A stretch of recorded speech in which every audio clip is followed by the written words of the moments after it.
Bienvenidos, bienvenidas a este episodio de Destino México, Migraciones y Movilidades.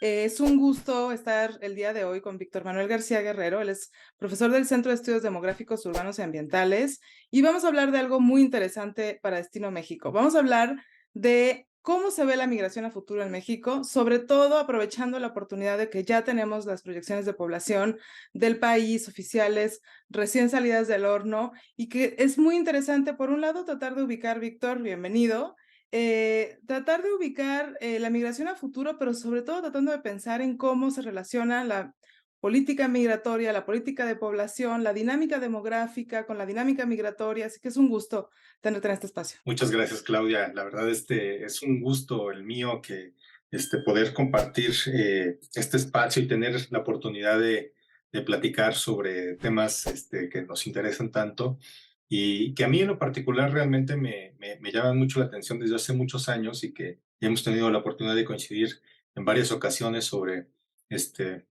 tratando de entender cómo la dinámica demográfica se ha ido modificando o cuál es la importancia que ha tenido la migración en estos cambios de la dinámica demográfica en el país. Y no solamente en el país, porque hemos visto que estas dinámicas demográficas son más bien interrelacionadas entre varios países, en particular entre Centroamérica, México y Estados Unidos y Canadá. Déjame interrumpirte, Víctor, un segundo, porque creo que es importante que pensemos, antes de empezar a hablar de estos temas, dinos qué es una proyección de población, antes de que empecemos a hablar de cómo se relaciona la dinámica demográfica. Y ahí también quiero que nos hables de la ecuación demográfica básica, pensando en que no todos los que estamos estudiando migración conocemos exactamente cómo se ubica la migración dentro de la demografía, por ejemplo. Entonces, empecemos un poco lento, sobre todo para que aquellas personas que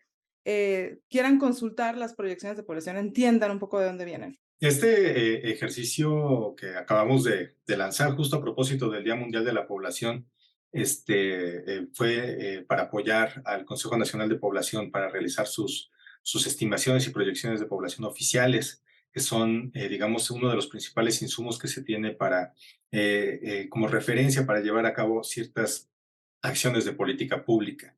Las proyecciones de población, antes, hace muchos años, eran consideradas como un oráculo, como que nos decía hacia dónde estaba yendo la población en términos de cuántas personas, el quantum poblacional que iba a haber en el futuro, ¿no?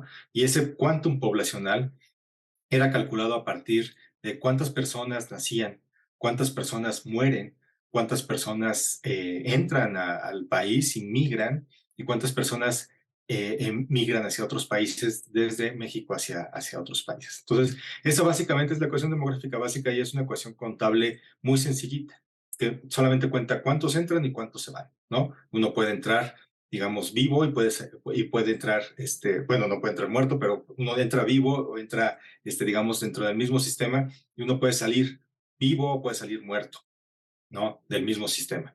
Esto, digamos que nosotros, los demógrafos, lo que hacemos es tomar en cuenta estas tres dimensiones básicas que siempre hemos trabajado, que son edad, corte y periodo. O sea, las personas nacen, mueren, se reproducen, migran a distintos ritmos y a lo largo de las edades de manera diferente, ¿no? Por ejemplo, la migración está muy concentrada en las edades laborales, entre los 15 y los 40 y tantos años, justo que también son las edades reproductivas, ¿no? Es la edad en la que las personas principalmente se pueden reproducir biológicamente, ¿no? Y en ese sentido nosotros hacemos uso de varias técnicas demográficas para tratar de prefigurar cómo se va a dar esa interacción entre las distintas variables demográficas hacia el futuro. Y para eso necesitamos nosotros hacer una reconstrucción histórica de la demografía, tomando en cuenta toda la información que tenemos sobre nacimientos, sobre defunciones, sobre inmigrantes y sobre migrantes. Y para ello nosotros usamos censos, encuestas, estadísticas vitales, que obviamente en un país como México son perfectibles, no estamos al nivel de la información que tenemos en muchos países de Europa, pero ha ido mejorando. Y ahí el Instituto Nacional de Estadística y Geografía ha jugado un papel súper importante en la recolección de la información y el tenerla disponible de forma oportuna. Entonces nosotros siempre, y digo nosotros porque pues, apoyé al Consejo Nacional de Población a hacer estas estimaciones, el doctor Virgilio Partida lo hizo para hacer la conciliación demográfica, esta reconstrucción histórica. Este, eh, a partir del último censo o del último conteo exhaustivo, universal de la población del país, calibramos las estimaciones y las proyecciones de población, porque al final de cuentas, como tú mencionabas al inicio, a final de cuentas una proyección de población no es lo que va a pasar con la población, sino es simplemente una referencia que ayuda a decir, estamos yendo por un buen camino sobre, digamos, demográficamente hablando, sobre cómo se está reproduciendo la gente, cuántas personas están haciendo, en qué edades, este, cómo es la sobrevivencia de las personas en distintas edades y cómo se está llevando a cabo el patrón migratorio a lo largo del tiempo y si eso continúa hacia el futuro, si es deseable, digamos, para los intereses de política pública del país o no, ¿no? Por ejemplo, nada más para soltar un dato hacia grandes rasgos, la esperanza de vida al nacimiento, que es uno de los indicadores básicos sobre la sobrevivencia y el bienestar de la población de un país. Aquí en México, desde que se creó el Instituto Mexicano del Seguro Social y la Secretaría de Salubridad y Asistencia, después de la Revolución Mexicana, tuvo unos incrementos, digamos, de primer mundo, ¿no? La esperanza de vida empezó a crecer dramáticamente y a pesar de que estos servicios no, de seguridad social no han sido universales, jugaron un rol muy importante para incrementar la sobrevivencia de las personas.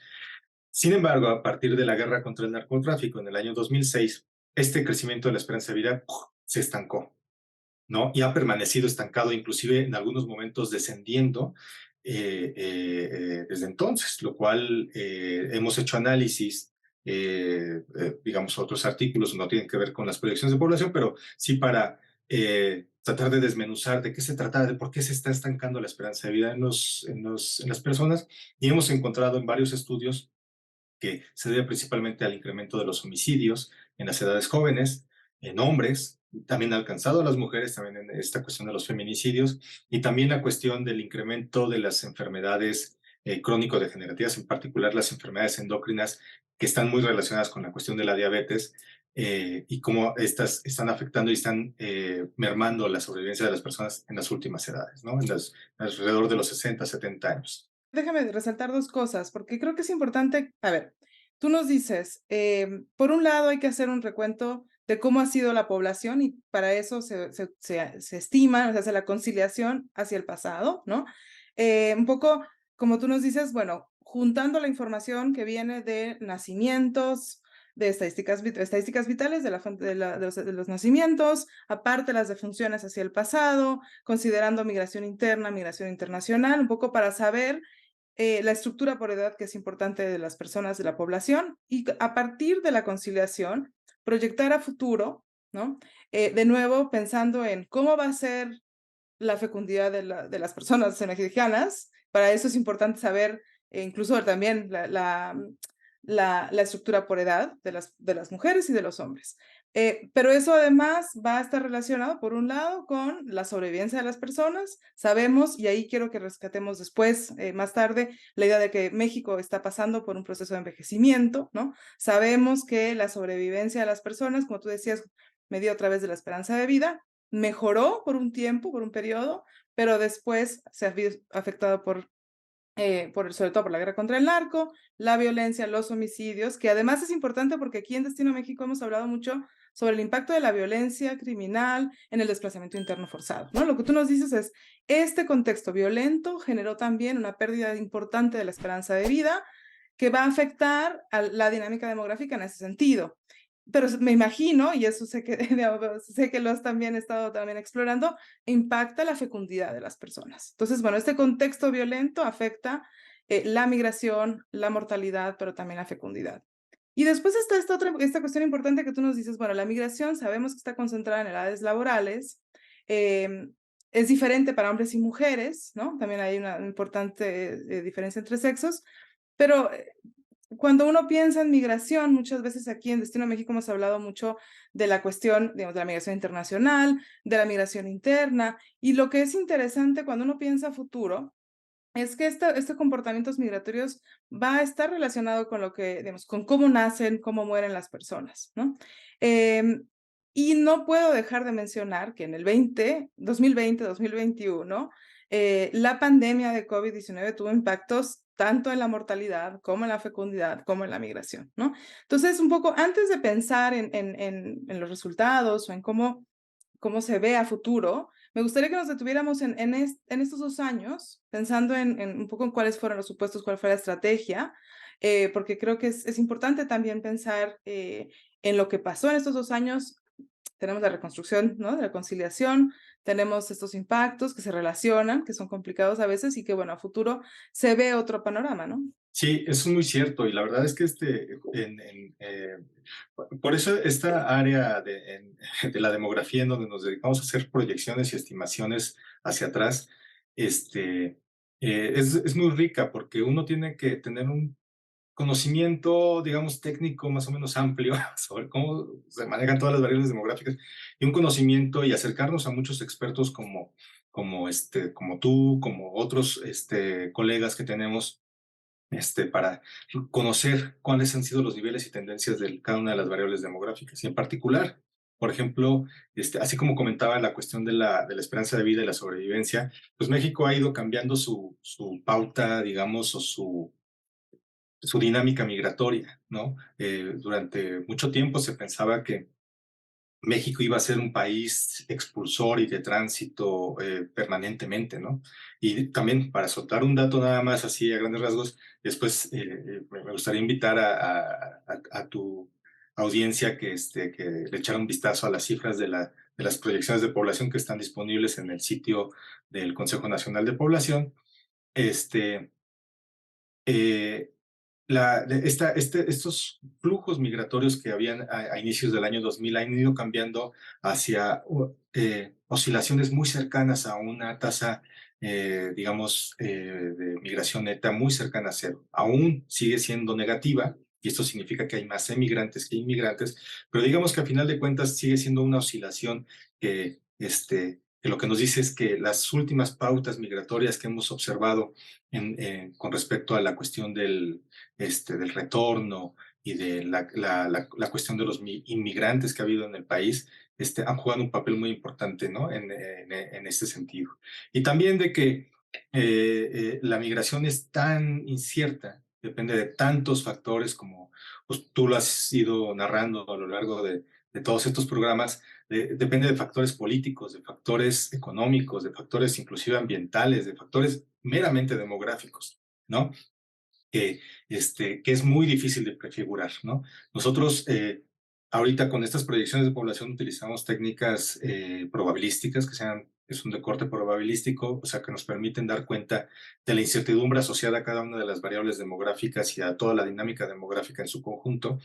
Y básicamente el utilizar este tipo de técnicas nos permite hacer un ejercicio de honestidad en cuanto a cuánto sabemos y cuánto no sabemos de la demografía presente y en el futuro. Y ahí la calidad de la información es muy importante, ¿no? Porque, por ejemplo, para medir la migración y hacia el pasado y hacer una calibración, este, digamos, una armonización histórica de toda la dinámica demográfica, pues utilizamos distintas fuentes y en particular para la migración utilizamos la American Community Survey, que es para ver más o menos, tener una idea más o menos de cuántos mexicanos hay en Estados Unidos, ¿no? Cuántas personas declararon estar 5 años antes en Estados Unidos para tener una idea más o menos de cuál fue el flujo emigratorio de México hacia ese país.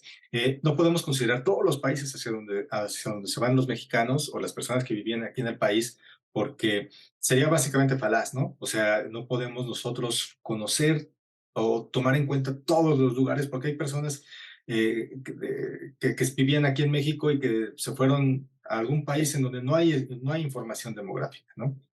Eh, bueno, y por otro lado, para conocer más o menos los inmigrantes, nosotros hacemos uso del censo, básicamente. Y para eso, realmente nosotros nos congratulamos mucho de que se haya podido lograr un censo en el año 2020. México es uno de los pocos países en América, en el mundo y en América, en todo el continente americano, en haber podido realizar en tiempo y forma un censo, ¿no?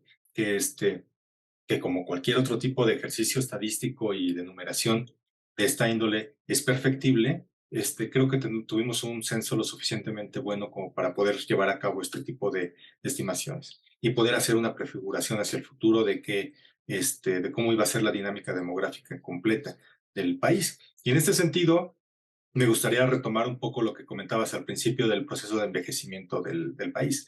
La verdad es que justo para finales de los años 90 del siglo pasado e inicios del siglo XXI, nosotros, como toda tu audiencia sabe muy bien, México vivió uno de los fenómenos migratorios más intensos de su historia, ¿no? En donde había una expulsión muy, muy fuerte de mexicanos que se iban hacia Estados Unidos. Básicamente eso propiciado por las restricciones de Estados Unidos para permitir un flujo más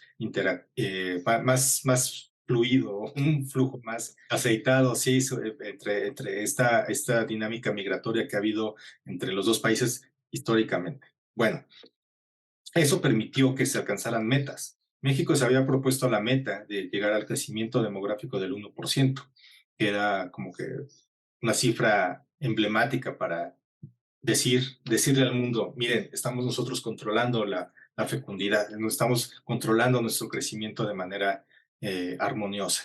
La verdad es que lo que pasó es que sí, está disminuyendo mucho la fecundidad, en ese momento estaba disminuyendo a ritmos acelerados la fecundidad, pero todo esto se vio muy favorecido también por la cuestión de los grandes flujos migratorios de México hacia Estados Unidos. Y como tú bien mencionaste, esos flujos migratorios, como están concentrados también en las edades reproductivas, pues digamos que gran parte del flujo o del potencial reproductivo se fue hacia el vecino del norte. No significa que estas personas fueran a reproducirse allá así como exacerbadamente, sino simplemente se fue el potencial reproductivo y eso redujo también aquí no solamente el quantum poblacional, la cantidad de personas que tenemos en las edades jóvenes, sino también todos los potenciales niños que pudieran haber nacido en todo este periodo, se fueron para allá, ¿no?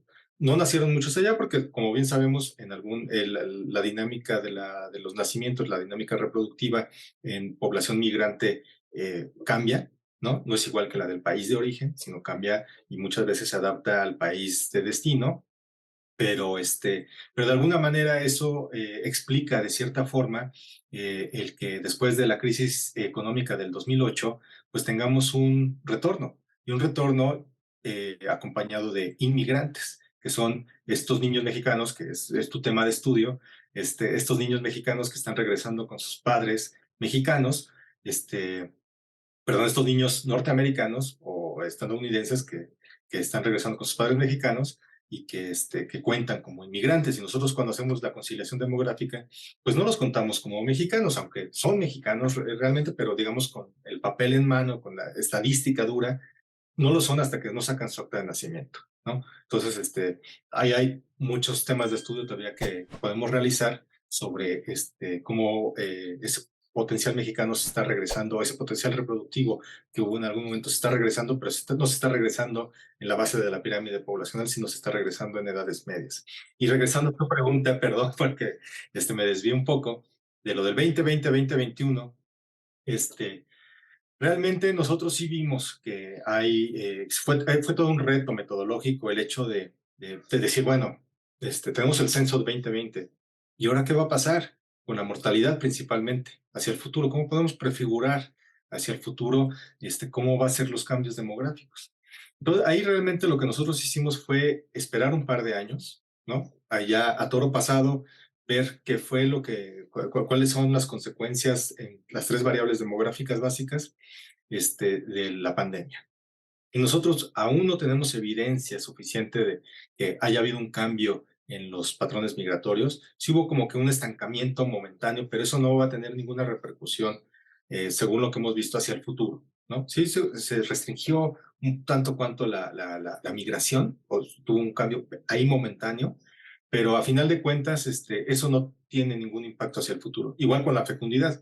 La fecundidad solamente digamos, se vio afectado el registro de los nacimientos, porque muchas de las oficinas de registro civil cerraron, pero los nacimientos en sí mismos no tuvieron alguna afectación dramática que tuviera un impacto en la dinámica demográfica básica. Este, sí, la mortalidad, obviamente, y es muy heterogénea, muy diversa a lo largo del territorio nacional, porque estas proyecciones de población no solamente las hacemos a nivel nacional, sino también están las cifras a nivel de entidad federativa. Ahí el impacto ha sido muy diferenciado en estos 2 años. Hay una recuperación, igual que Naciones Unidas, también en sus proyecciones de población muestran una recuperación del incremento de la esperanza de vida. En este caso, nosotros somos más realistas. El incremento no es tan notable, sino es un incremento, digamos, modesto.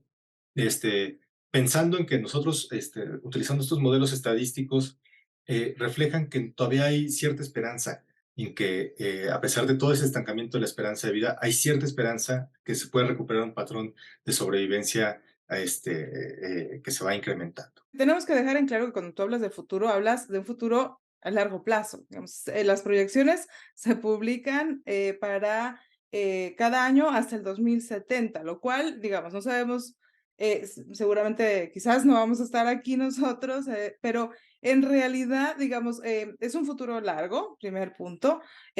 Dos, como tú decías, se publican también estas proyecciones a nivel subnacional para cada una de las entidades y ahí me imagino que hay retos muy importantes para cuadrar los datos, considerando justamente lo que tú mencionabas, ¿no? La migración interna, personas que nacen en un lugar, pero que después migran internamente, que pueden dejar el país, que mueren quizás en una entidad distinta en la que nacieron.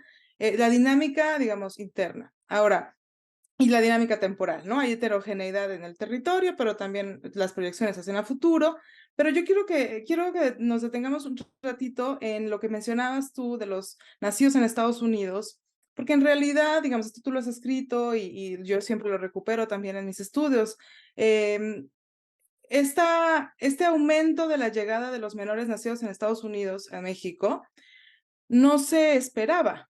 Digamos, en las proyecciones de población de Estados Unidos, no se había imaginado esto porque no se había anticipado el retorno que aumentó en 2008. Entonces, en lo del censo de 2010 en Estados Unidos, digamos, hay estudios que dicen, nos faltan menores, ¿dónde están estos estadounidenses? ¿No? Y después tú publicas, años después, están aquí en México estos menores que tampoco se esperaban en las proyecciones anteriores, ¿no?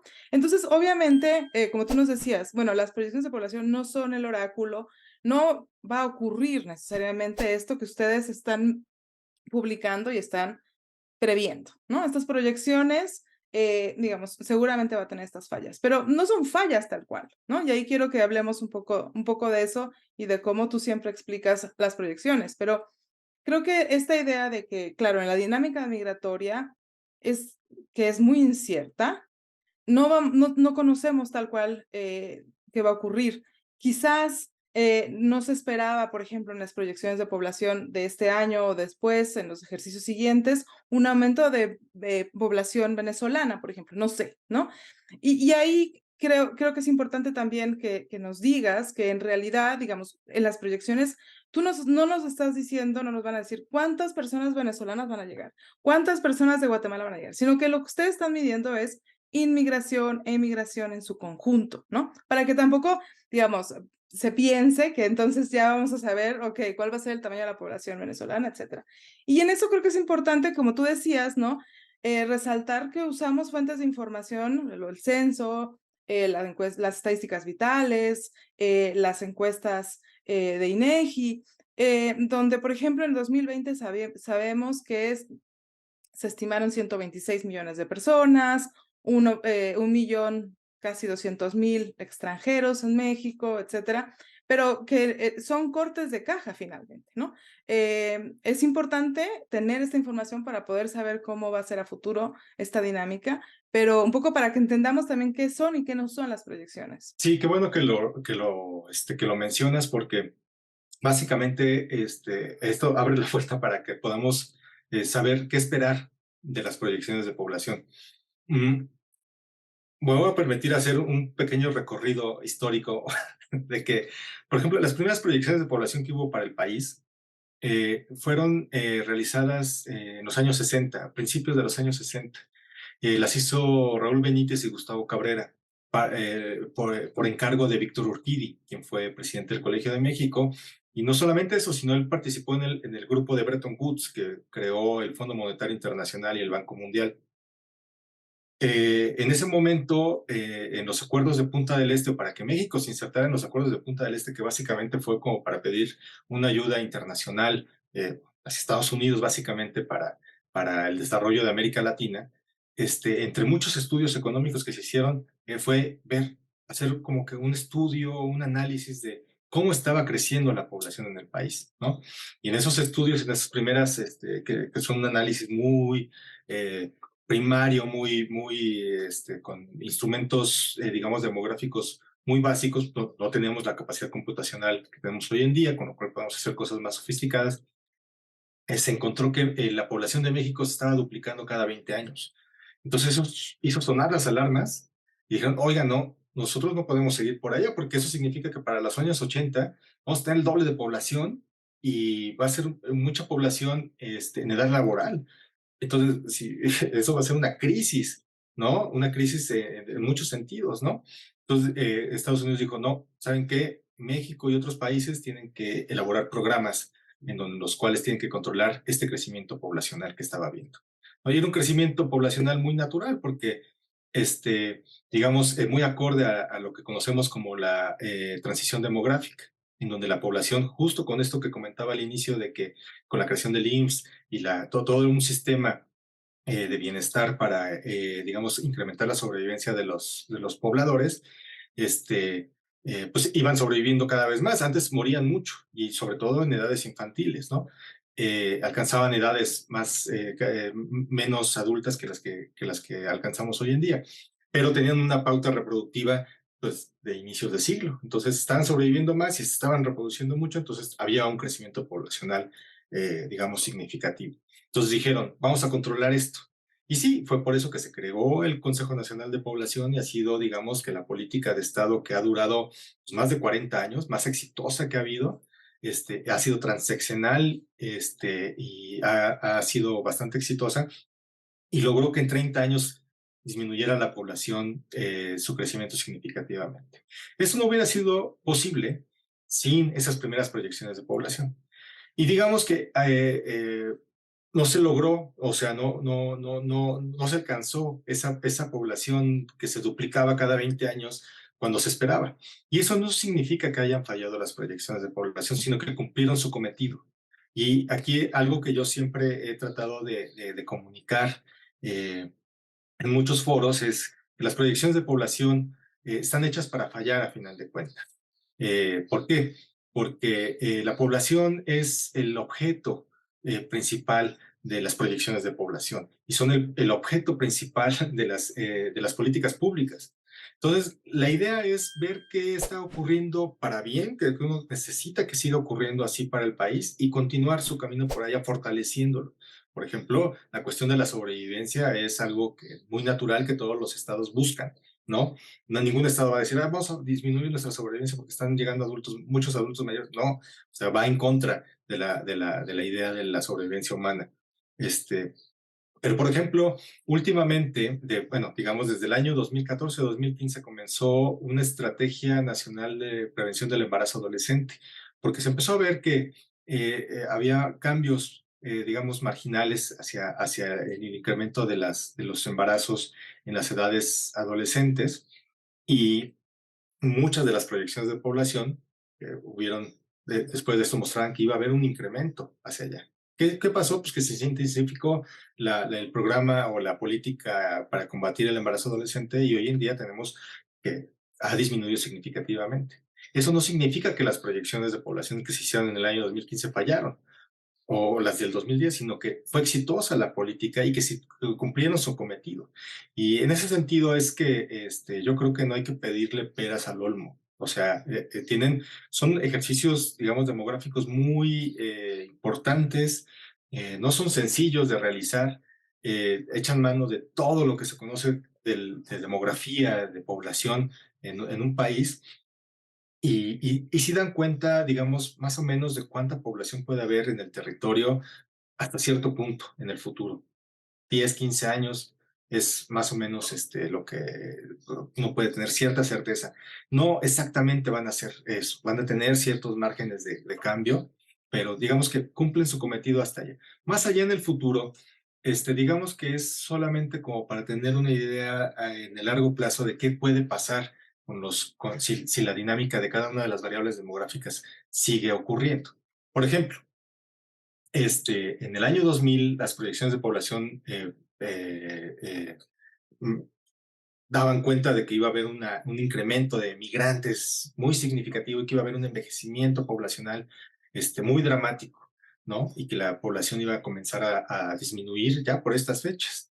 Este, Cosa que no ocurrió. ¿Por qué? Pues porque, por un lado, hubo muchos otros factores que llevaron a que pues, la cuestión del retorno, la cuestión de que la sobrevivencia no fue tan grande, ¿no? No por eh, circunstancias, digamos, deseadas, y la fecundidad se ha venido disminuyendo. Hoy en día nosotros estamos proyectando que nuestra población va a comenzar a decrecer o podría comenzar a decrecer hacia los años 2050, 2055, muy acorde a lo que está proyectando también Naciones Unidas. Y vamos a llegar a un máximo poblacional de cerca de 145 millones de personas, alrededor de 20 millones de los que tenemos, más de los que tenemos ahorita. Después va a comenzar a descender, ¿no? Esto va a llevar a un envejecimiento poblacional, digamos, acelerado. Nosotros estamos viendo que prácticamente ya para los años 30 de este siglo, toda la fecundidad de todas las entidades federativas, prácticamente todas las entidades federativas, salvo un par por ahí, va a disminuir por debajo del reemplazo poblacional, y eso significa que ya digamos, la base de la pirámide de los niños, pues ya no va a haber tantos, ¿no? Hoy en día tenemos una tasa global de fecundidad en la Ciudad de México de 1.4, lo cual significa que estamos como en Italia, Muy bajo. muy bajo. En el futuro cercano, en 20, 30 años, ese va a ser el panorama general de todo el país, ¿no? Entonces, bueno, todas esas variables están confluyendo para que vayamos a tener una población, digamos, de estas características en el futuro cercano. En el futuro lejano, esto puede cambiar, porque, sobre todo por la cuestión de la migración. No sabemos si va a haber una crisis en algún país en donde va a generar que haya un gran número de inmigrantes que busquen asilo aquí en México o que busquen llegar a Estados Unidos, pero con tantas restricciones, o que vaya a haber una política tan restrictiva en Estados Unidos que vaya a cerrar más la frontera. Déjame lanzar otra opción, que haya una política de mucha apertura. Y ahí yo quiero que tenemos que empezar a cerrar, pero déjame preguntarte justo eso. O sea, podríamos pensar también un contexto donde la política de población en México prevea una política migratoria de apertura, que prevea que para mitigar los efectos negativos del envejecimiento, tú nos dices que, bueno, digamos, el país va a seguir creciendo todavía varios años, por un par de décadas, pero va después a empezar a decrecer. Y otros contextos, Estados Unidos, Canadá, en Europa, ya se han planteado esta necesidad. Estados Unidos va muy lento, pero empezamos ya a ver, sobre todo desde, vamos a decir, desde hace varios años, cuando nosotros publicábamos en el 16, por ejemplo, eh, la importancia de la dinámica migratoria y la dinámica demográfica. Pensábamos, bueno, un argumento para aumentar los niveles de inmigración en Estados Unidos podría ser fácilmente el envejecimiento, porque ya vemos que va para allá. Canadá sí tiene desde 1980 implementado, tú también lo has escrito, una política de población con muy claramente objetos, digamos, relacionados con la migración. El 1% anual de la población son nuevos inmigrantes que llegan de fuera, justo pensando en, digamos, retomando argumentos que se daban en Europa desde muchos años atrás de cómo la inmigración iba a mejorar el envejecimiento. Y en México eso no existe todavía, no estamos discutiendo eso porque de alguna manera seguimos pensando en el bono demográfico y seguimos pensando en otras cuestiones. Pero podría ser, ¿no?, que México cambie la política migratoria. podría ser que por muchas razones, ¿no? Yo siempre pienso que, bueno, podría pensarse no solamente que se amplíe el asilo o el refugio, sino que se plantee una política de población en donde se integran a las personas migrantes, ¿no? Y es una de las discusiones que hemos tenido aquí. ¿Qué se necesita para que México sea un país más acogedor, más incluyente? Diría yo que se necesita una política de población abierta a la migración y que repiense el lugar que tiene la migración en esta política poblacional. Entonces, déjame tratar de cerrar con eso para que tú nos pienses, tú nos comentes cómo se puede pensar esta política de población, esta política migratoria en un contexto demográfico que sabemos hoy a partir de los resultados de las proyecciones, pero también a partir de lo que ya sabemos, ¿no? De dinámica demográfica, que evidentemente va a ser importante. Y para eso sirven las proyecciones de población también, para repensar, digamos, de manera más certera, qué país necesitamos y cómo podemos nosotros hacer valer o cómo podemos utilizar a la demografía de manera virtuosa. Esto que mencionabas de Estados Unidos y Canadá es muy cierto. O sea, digamos que Estados Unidos ha sido muy desordenado en muchos sentidos en cuanto a la capacidad que ha tenido, bueno, sabemos por qué, pero ha sido muy desordenado para administrar adecuadamente, más allá con un enfoque de derechos, la migración, ¿no? Lo he visto más como una cuestión de seguridad nacional. Y así es como lo siguen viendo muchos países. Y eso es muy desordenado en el sentido demográfico, porque lo que hace un desorden, digamos, migratorio, o sea, inmigrantes, es que sí, te rejuvenece tu población. Estados Unidos ya también está en un proceso de envejecimiento avanzado, y sí, te rejuvenece, pero de manera momentánea. Eh, Hace que tu población pueda envejecer, o el problema digamos, si lo problematizamos o lo mencionamos que puede ser un problema en un contexto en donde hay muy pocas garantías de seguridad social, el impacto del envejecimiento en el largo plazo puede ser más grande. ¿Por qué? Porque esta población de migrantes va a envejecer más pronto de lo que si tú tuvieras niños, ¿no? Lo que está haciendo Canadá, por otro lado, es muy bueno, porque es como hacer la migración más sostenible, ¿no? Y irse beneficiando continuamente de la migración. Y ese es un enfoque totalmente demográfico desde el Estado, dicen, no, es que, a ver, nosotros ya no vamos a incrementar la fecundidad, ya no vamos a tener, no logramos que las familias aquí lleguen a tener 5 o 6 hijos. No hay condiciones, ¿no? ¿Cómo le podemos hacer? Pues con inmigrantes, pero tampoco de manera así, entren todos o vamos a restringir a todos y vamos a hacer como que estamos haciendo una estrategia de mercado. No, realmente lo están haciendo de una manera muy honesta en donde, a ver, vamos a probar con un 1% anual. A ver, ¿de qué edades? ¿Con qué características? Y así. También necesitamos en ciertos sectores, pero que esta migración sea, digamos, con ciertas calificaciones y no con otras, ¿no? Y así. Canadá yo creo que es el ejemplo, ¿no? Y yo creo que México tendría que poner sus barbas a remojar en este sentido de que nosotros estamos previendo que para ya mediados de este siglo vamos a tener un incipiente proceso de envejecimiento. Es muy diferenciado a lo largo del territorio nacional. La Ciudad de México, digamos, ya está en un proceso avanzado de envejecimiento. Y en ese sentido, yo creo que sí es importante la política de población basada en una cuestión de derechos reproductivos. Eso es innegable. Pero no puede ser lo único que permee la política de población o la Ley General de Población, ¿no? La Ley General de Población yo creo que bien podría echar mano de todo el conocimiento que tenemos como a México como un país muy particular demográficamente hablando, gracias a que es el nodo entre el resto de América Latina y Norteamérica. Recordemos que México es el único país latinoamericano en Norteamérica y eso nos hace un lugar único, con una dinámica muy única, en donde nosotros yo creo que podemos engarzar de manera muy buena una política migratoria, con una política que propicie el desarrollo del país, no solamente a través de una cuestión de remesas y cuestiones muy sectorizadas, sino, digamos, pensando en algo más a largo plazo. Y en este sentido, yo creo que se tiene que pensar, a principios del siglo se hablaba mucho del bono demográfico, como tú mencionabas, y se empezó a hablar del bono demográfico de manera muy retórica, aunque sí era cierto, pero en ese momento ya no era posible rescatar el bono demográfico. O sea, el bono demográfico está basado en esta potencialidad que le da una población principalmente joven, ¿no? En edades jóvenes, para el desarrollo del país en el futuro.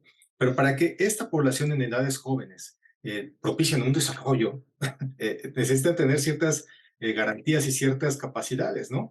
Y para ello me voy a regresar un poquito a los años 60, cuando Corea del Sur tenía niveles de desarrollo muy por debajo de los que tenía México. México estaba viviendo el milagro mexicano.